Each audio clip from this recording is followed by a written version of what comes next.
a few events in fairly rapid succession here momentarily. We'll see first stage main engine cutoff, or MECO, at about T plus 2 minutes and 25 seconds into this flight. That'll be followed by stage separation, and then the ignition of the aforementioned Merlin vacuum engine.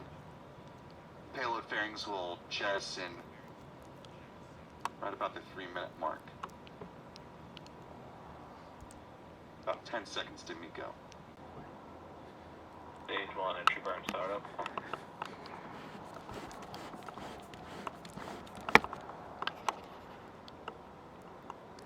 This burn will last less than 30 seconds in duration.